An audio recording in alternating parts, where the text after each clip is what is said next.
rejim yang dipimpin selama 32 tahun oleh seorang presiden yang sangat diktator, Soeharto, dengan segala bentuk pengelolaan negara yang sangat menindas terhadap kebebasan demokrasi, mampu kita tumbangkan dan lahirlah era reformasi. Kita menjadi bagian sejarah dari lahirnya gerakan reformasi 98. 23 tahun lalu adalah perjuangan yang bukan berarti kita harus mengatakan bahwa itu sudah selesai. 4 musuh utama Barikade 98 sudah kita tetapkan bersama. Pertama adalah cendana, yang hingga hari ini setelah kekuatan Orde Baru kita tumbangkan, kekuatan cendana masih hidup dan berupaya untuk bangkit dan kembali ke panggung kekuasaan. Mereka juga dalam Pilpres 98 yang memotori, yang bahkan memodali kerusuhan atas nama penolakan hasil demokrasi pemilihan presiden pemilu 2019. Yang kedua adalah oligarki Orde Baru, sebuah kekuatan yang hingga hari ini juga tidak mengenal kata mati dan berupaya untuk terus bangkit kembali. Yang ketiga adalah pengusaha hitam, kekuatan kartel ekonomi yang sejak Jokowi berkuasa dan memimpin negara ini, mereka tidak memiliki kesempatan untuk menjarah, merampok semua sumber daya alam yang seharusnya dikuasai oleh rakyat, tapi 32 tahun selama Orde Baru dikuasai oleh kartel ekonomi yang didukung penuh oleh kekuatan Orde Baru dan cendana. Yang keempat adalah HTI dan jaringan, sebuah kekuatan yang akan menjadi musuh laten kita. Kita bisa mengatakan bahwa secara organisasi mereka telah dibubarkan, tapi secara ideologi mereka akan tetap hidup, melakukan infiltrasi terhadap sendi-sendi kehidupan berbangsa dan bernegara kita. Bahkan infiltrasi untuk masuk ke institusi-institusi kenegaraan kita. Kita tidak boleh lengah, kawan-kawan. Fenomena Pilpres 98 yang diawali dengan Pilkada DKI Jakarta, kekuatan mereka, kelompok itu, gerombolan yang saya berani mengatakan adalah agen dan pion dari proksi internasionalisme, tidak lagi menjadi kekuatan dan kelompok yang melakukan perjuangan ideologi mereka secara tertutup. Mereka muncul ke permukaan setelah mereka dipelihara dan beranak pinak selama 10 tahun sebelum Jokowi berkuasa. Mereka berani mendeklarasikan diri sebagai kekuatan yang anti Pancasila. Mereka berani tampil untuk mengatakan bahwa Pancasila adalah togut, pemerintahan yang dihasilkan dari sistem demokrasi adalah togut, dan demokrasi itu sendiri adalah togut bagi mereka. Ini ancaman serius, sekalipun secara jumlah mereka adalah kekuatan yang sangat kecil. Tapi kesalahannya kita sebagai kekuatan mayoritas menjadi kekuatan yang permisif, yang bisa menggerutu, marah, tapi kita cenderung tidak melakukan apapun untuk menghadapi mereka.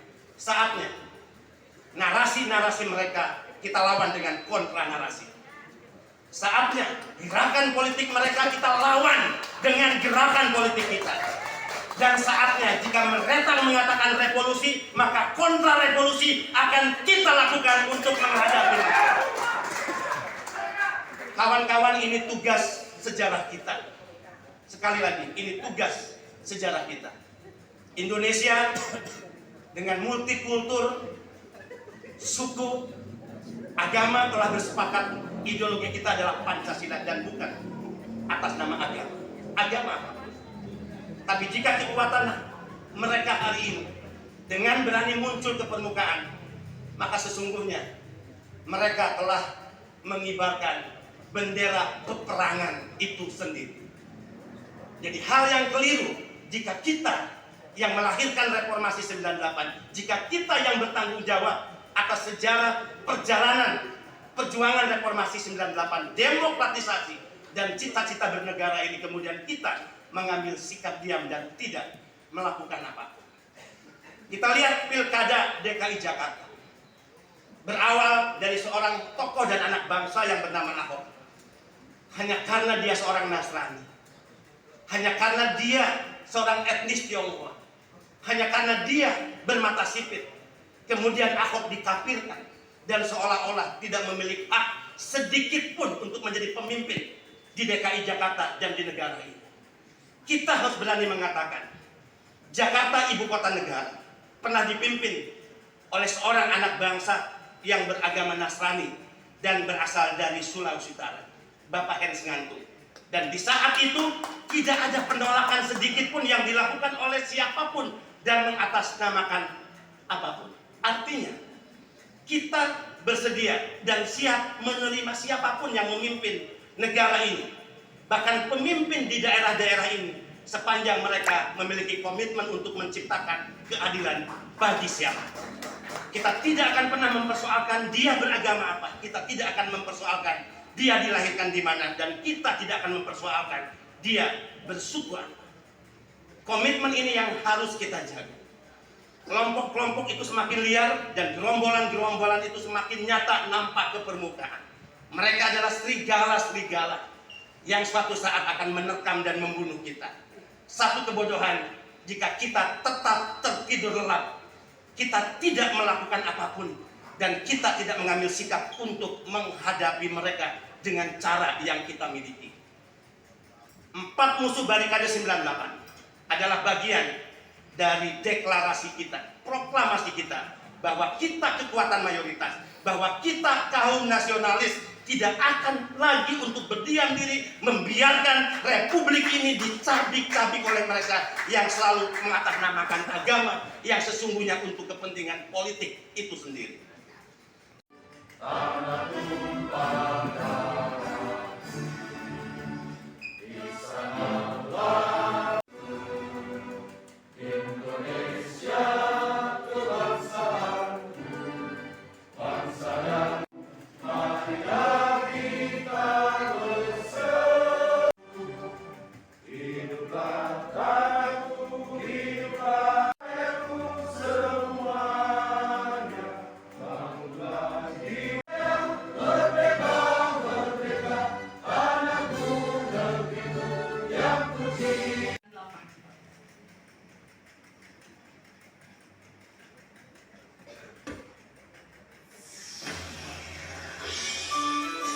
Indonesia, kawal demokrasi, menjaga Indonesia Raya, merdeka mahasiswa bersama rakyat, petik semangat bergema membahagi reformasi, semangat juang kami.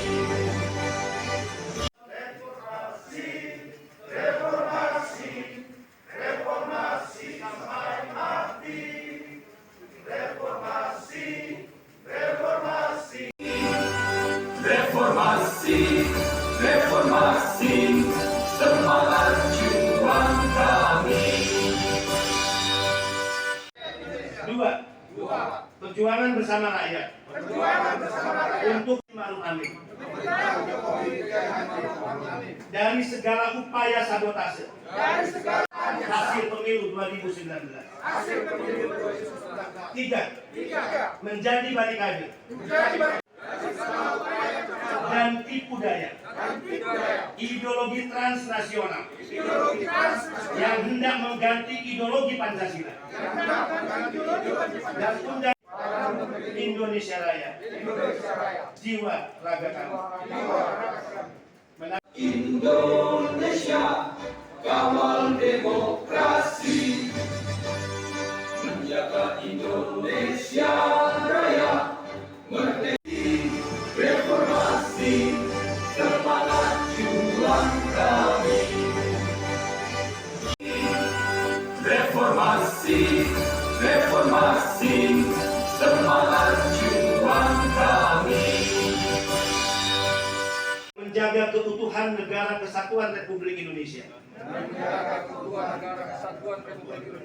Maka dengan ini, kami barikade 98 berikrar Satu. Ketua Umum Bapak Benny Ramdhani kepada Ketua DPW yang Bapak Basuki. Sebagai bentuk komitmen kita menjaga negara kesatuan Republik Indonesia, sebagai bentuk komitmen kita menjaga Pancasila, ideologi negara kita, sebagai bentuk dan simbol perjuangan sekaligus perlawanan kita kepada siapapun mereka yang ingin menggantikan Pancasila, yang ingin menggantikan warna bendera merah putih kita. Maka Dewan Pimpinan Nasional Barikade 98 memohon kepada seluruh jajaran Barikade 98 Sulawesi Utara untuk mengibarkan panji Barikade 98 di seluruh wilayah Sulawesi Utara.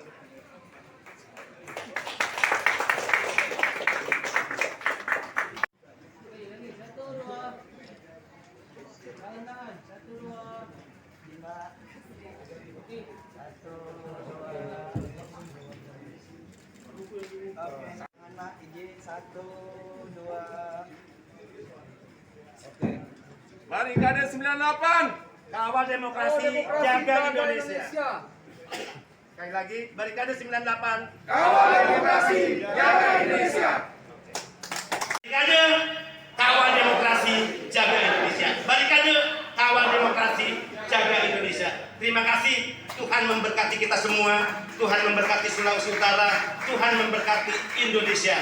Tuhan memberkati Jokowi dan para pemimpin yang baik di negara ini. Terima kasih. Wallahul muwaffiq ila aqwamit thoriq. Wassalamualaikum warahmatullahi wabarakatuh. Keterbelahan secara elektoral semakin nampak. Keterbelahan antara kaum nasionalis dan kaum yang selalu mengatasnamakan agama dengan segala tipu daya mereka, dengan segala hasut dan adu domba mereka, dengan semangat-semangat dan virus kebencian yang terus ditularkan oleh mereka. Dan mereka melakukan itu hingga hari ini. Dan kita tahu mereka akan melakukan pendek, dan kita akan bacakan dengan cara yang agak berbeda dari biasanya. Ini puisi ini orang sudah tahu, Jimmy Tinggi pasti tahu, Olden Tanzil pasti tahu puisi. Tetapi kita membaca tidak dengan yang biasa orang dengar. Puisi ini judulnya Peringatan, karya Wiji Tukul.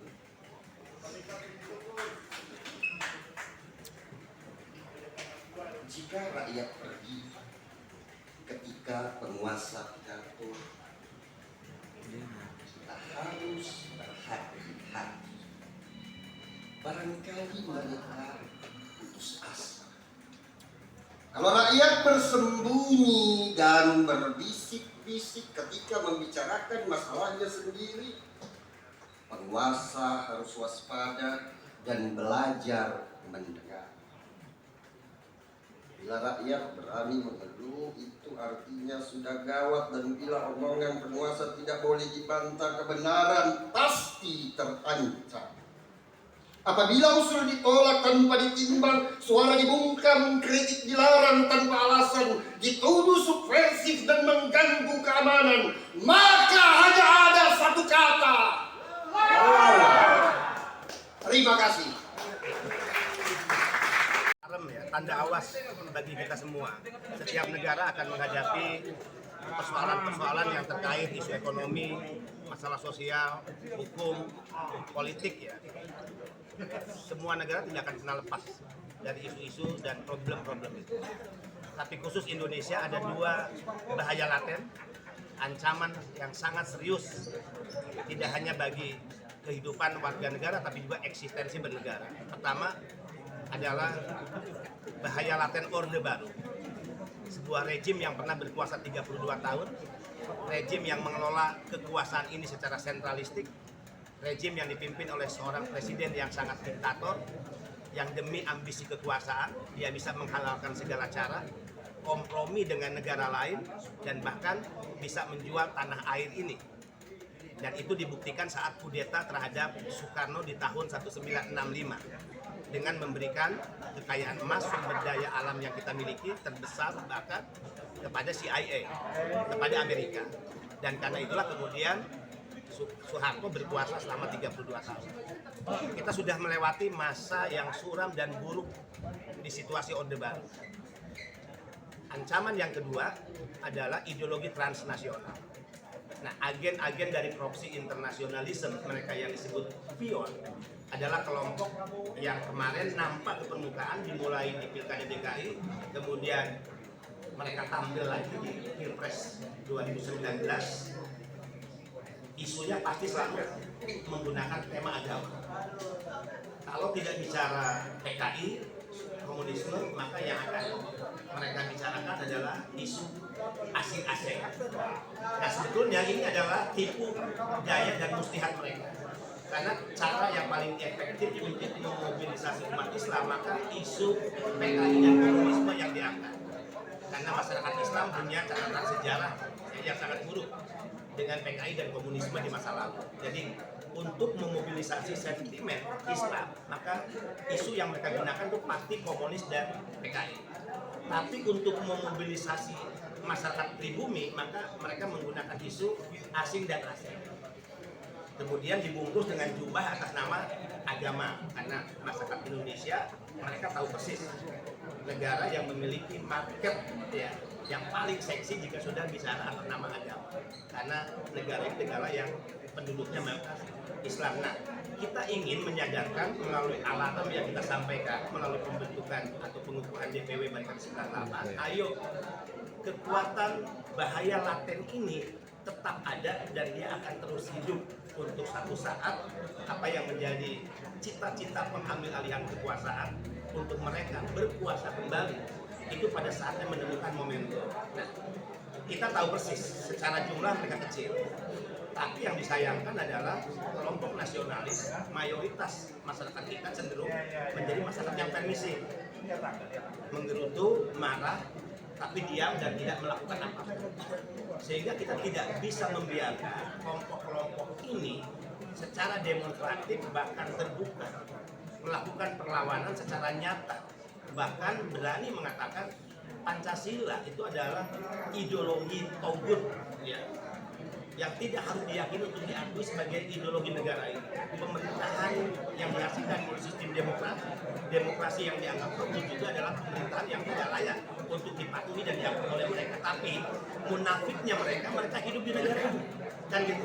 Harusnya kalau mereka tidak hidup Pancasila, mereka tidak mau mengakui pemerintahan hasil dari demokrasi, mereka tidak mengakui demokrasi menjadi sistem politik bernegara, ya mereka tidak harus ada di negara ini.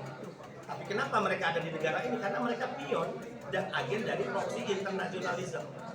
Negara-negara besar, ya, mastermind dari proksi internasionalisme menganggap Indonesia sebagai ancaman terbesar karena tahun 2045 negara ini diyakini akan menjadi negara terkuat kelima di dunia secara ekonomi dengan semua kekuatan sumber daya yang dimiliki. Nah, atas nama ancaman ini maka proksi internasionalisme melalui agen-agen mereka tidak menginginkan kita kuat secara ekonomi, kita kuat secara politik.